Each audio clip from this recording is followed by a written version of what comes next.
Maanta halkan waxaan kula wadaagayaa qaabka u apply gareyn kartid green card ama DV lottery adigoo markaa isticmaalaya mobilekaada. Marka linkigan waxaan soo dhigi doonaa qaybta description iyo qaybta comment website-ka saxda ah oo markaa laga apply gareynayo. Marka waxaa kaloo in hilmaamay taamkan wax passport ah la iskima baahna. Marka wax passport ah la iskima baahna si toos ah u apply gareyn kartaa green card. Marka hadaadan haysan passport ha is wareerinin si toos ah u apply gareyn kartaa. Warkaas la socon inshallah muuqaalka ilaa dhamaadka daawada inshallah waa muhiim part walbo ku anfacaya. Marka aan guda galna marka hore waxaad soo kicinaysaa Google halkan aad ku qoraysaa DV lottery search gareynaysaa marka website-ka u horeeya oo government iska leeyihiin oo ku qoran yahay dvprogram.state.gov government waa marka halkan aad ku dhufanaysaa. Markaad soo furtid oo page-kana imaadid hoos u soconaysaa meesha calaamadan green-ka imaanaysa oo begin entry ay ku qoran tahay. Halkan marka imaadid halkan xarfaha waxaa lagu dhahayaa inaadan markaa robot ahayn inaad u xaqiijiso weeyaan calaamadahan halkan kugu soo qoran lambarahana meyaan ku qoraysaa. Haddaa rabtid waa bedelan kartaa haddaa fahmi waysid kuwan waa bedelan kartaa kuwa kale lagu bedelayaa sida arkaysin. Haddaa rabtid oo in lagu aqriyo rabtid calaamadana ku dhufanaysaa.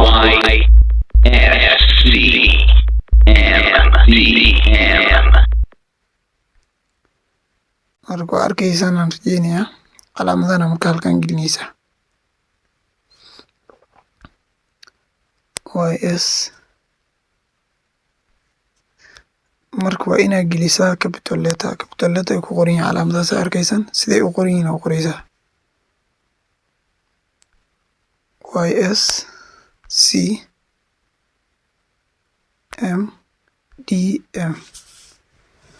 iska akhriis haddaa gaftid waa lagu soo celinayaa calaamado kale lagu soo qorayaa kuwaas la gelinaysaa submit gelin YS CMDM submit ku dhufanaysaa. Page-kan ku keenayaa marka foomka hadlan bilaabahayna marka sida arkaysan meesha u horeysa laga baahan yahay waxaad gelinaysaa last name ama magaca awowga halkan gelinaysaa. Meesha labaad first name oo ah magacaada halkan gelinaysaa. Halkan waxaad gelinaysaa magaca aabaha halkan gelinaysaa magaca awowga magaca aabaha magaca awowga magacaada magaca aabaha.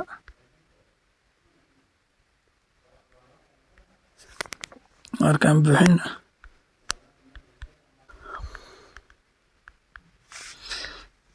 ay fahanteen aan jeclaa.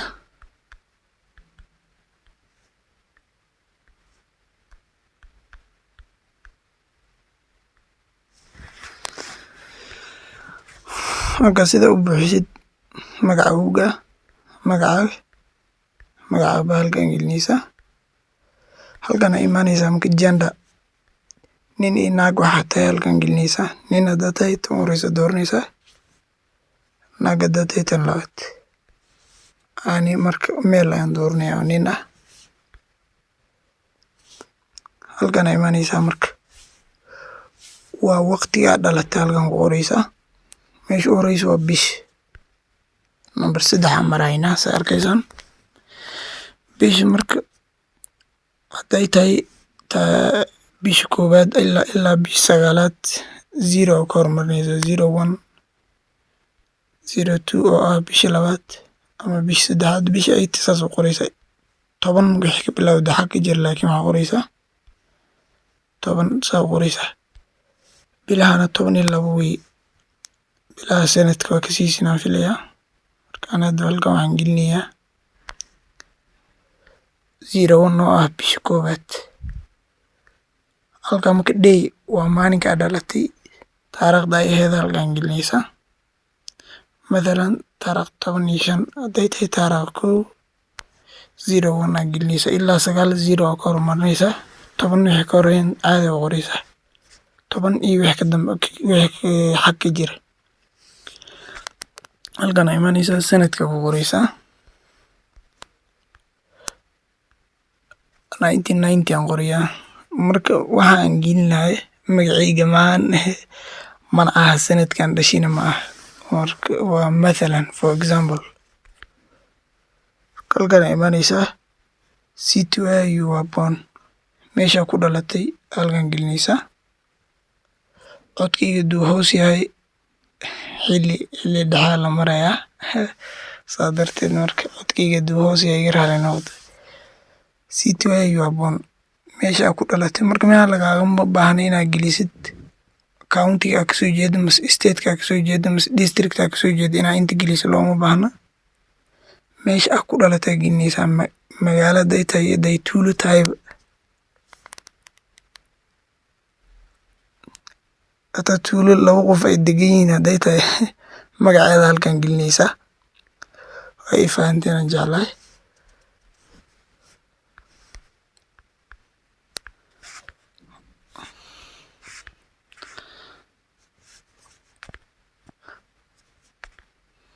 haddaadan lahayn marka magaalo aad ku dhalatay waxaa tig saaraysaa halkan oo ah birth city unknown lama aqaano magaalada aan ku dhashay way fahanteen aan jeclahay ani marka waan gelinayaa Nairobi aan iska gelinayaa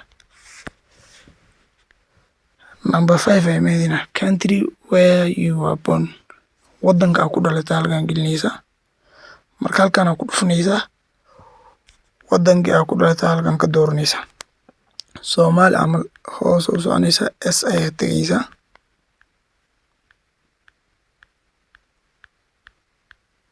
hoos ilaa s aa ka arkaysaan u soconaysaa s wadankaada haduu letter wadankaada ka bilaabanaya ama xaraftuu ka bilaabanaya raadinaysaa s hadda waa imaadnay hoos u yar soconaysaa Soomaali watana marka aan hadda marka Kenyaan joogaa Kenyaan dooranayaa Kenyaan tagayaa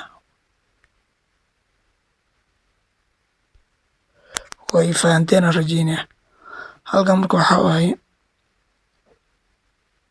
are you claiming eligibility based on the country where you were born wadankaada miyahay wadan loo ogol yahay green card inaa marka ay soo apply gareeyaan ama green card uu furan yahay wadamo oo loo ogoleynaa jirta green card warkada Afrika meelaan joogtid wadamahaas waa loo ogol yahay wadamaha loo ogoleen muuqaalan kasoo subin doona insha Allah haddaanan loo ogoleyn mase as shaki kaaga jiro halkan ku dhufanaysaa marka wadankii halkan ka dooranaysaa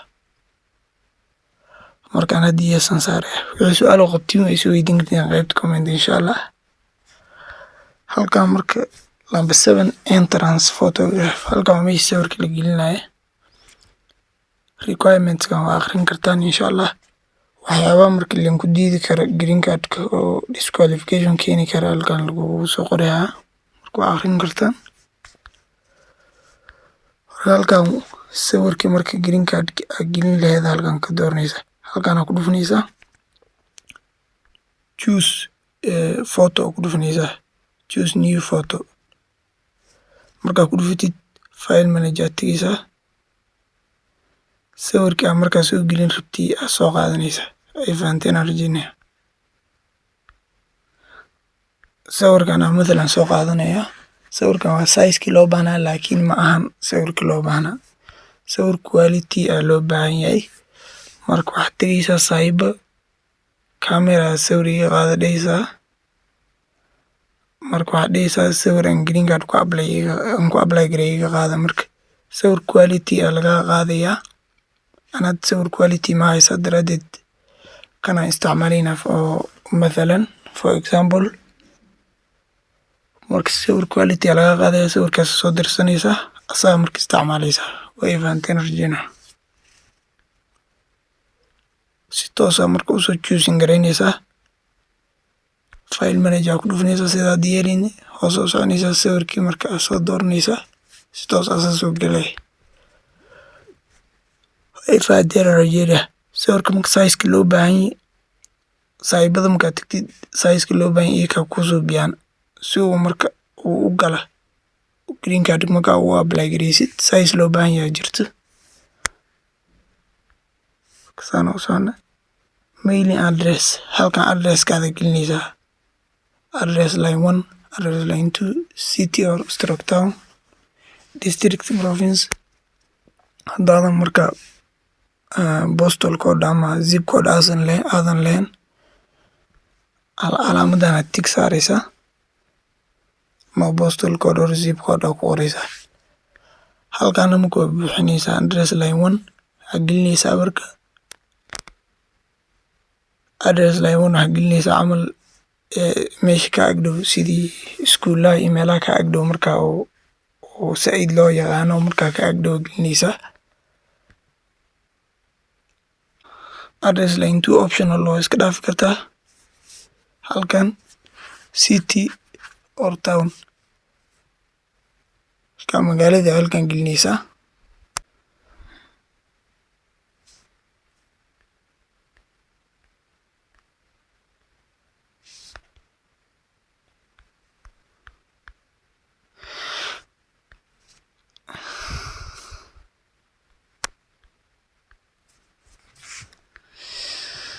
marka waxaan gelinayo waxa aan ku tusinaya idinka marka ma ahan meeshii addresskayga waxaan maahan waxaan gelinayo waa for example idinka aan ku tusinaya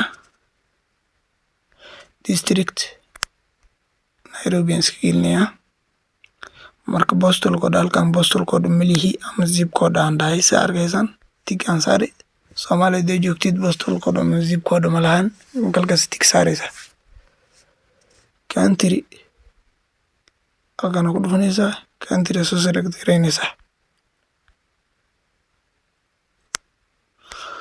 marka Soomaaliya hadii joogtid s ayaa tagaysaa Soomaaliya soo dooranaysaa marka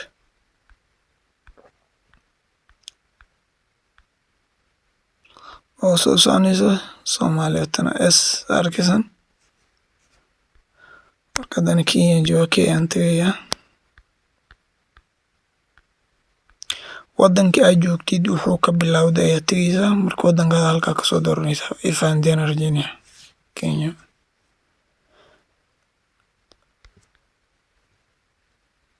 marka halkan marka waxaa lagu weydiinayaa number 9 lambarka 9aad country where you live today meesha hataa marka xilligan aad ku nooshahay ayaa gelinaysaa wadanka aad ku nooshahay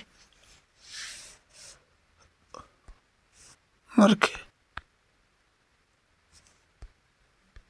halkan waxaan iin sheegayaa wadanka aad ku nooshahay country where you live today wadanka aad ku nooshahay dadka sidii kuwa qaxootiga camal oo ku nool Kenya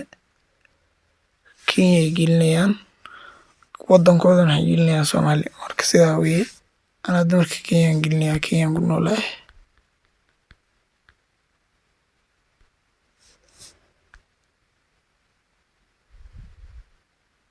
hadda laakiin Kenya ku nooshahay laakiin Soomaaliya ka yimaadey Kenya halkan gelinaysaa wadankaadana waxaa gelinaysaa Soomaaliya way fahanteen rajaynaya halkan telephone number ayaa gelinaysaa waana iska dhaafi kartaa waa optional meelaha optional ay ku qoran tahay waxaa waaye muhiim ah inaad gelisid warkaan sidaan ku dhaafiyaa laakiin telephone numberkaada waa gelin kartaa halkan waxaa lagaaga baahan yahay inaad gelisid email address marka emailkaada confirm email halkan mar labaad ayaa gelinaysaa emailka halkan gelisay halkan gelinaysaa oo soo soconaysaa nambarka 12aad halkan waxaa lagu weydiinayaa what is the highest level of education you have achieved ilaa xagee gaartay lagu dhihayaa marka school ama meelaha maaragtay akhris xagee ka gaartay lagu dhihayaa primary hadda marka dhameysay primary dooranaysaa secondary dhameysay secondary dooranaysaa no degree marka ilaa meesha heerka ka gaartay halkan ka dooranaysaa ilaa heer university ifahanteen rajaynaya marka soo soconaysaa halkan waxaa lagu weydiinayaa what's your current marital status hadda waxaa lagu weydiinayaa inaad guursatay inaadan guursanin halkan ka dooranaysaa. Marka marital status-ka ayaa lagu weydiinayaa. Haddaadan guursanin meeshan u horeysa dooranaysaa unmarried ah, ma guursan ah. Married and my spouse is not a US citizen or US lawful permanent resident. Marka halkaas unmarried, haddaa married aad tahay halkaana dooranaysaa. Married and my macnaheedu waxaa waaye waan guursaday, marka ninkeyga ama naagteydana ma ahan qof markaa u dhashay wadanka Mareykanka. Haddaa guursatay oo markaa married and my spouse is a US uu yahay marka qofka markaa isqabtiin marka qofka isqabtiin nin inaag wuxuu ahaadaba duu US uu jooga halkaana dooranaysaa. Married and my spouse is a US citizen waxaa waaye waan guursaday, marka qofka markaa isguursanin waxaa waa qof markaa u dhashay wadanka Mareykanka oo haysta sharci Mareykanka. Way fahanteen rajeynaya. Haddaa qof markaa divorced dooranaysaa oo markaa ah inaa markaa qof markaa la furay aad tahay ama wax furay hayaato. Way fahanteen rajeynaya.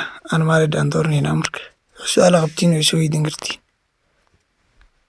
Inaa waqti inku markaa inka dhumi ma rabo inaan boobsiyaan rabaa.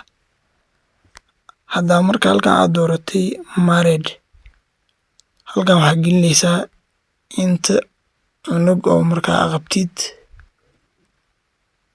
halkaa gelinaysaa inta cunug oo qabtid 10 gelinaysaa, inta ay yihiin gelinaysaa inta cunug oo markaa qabtiin.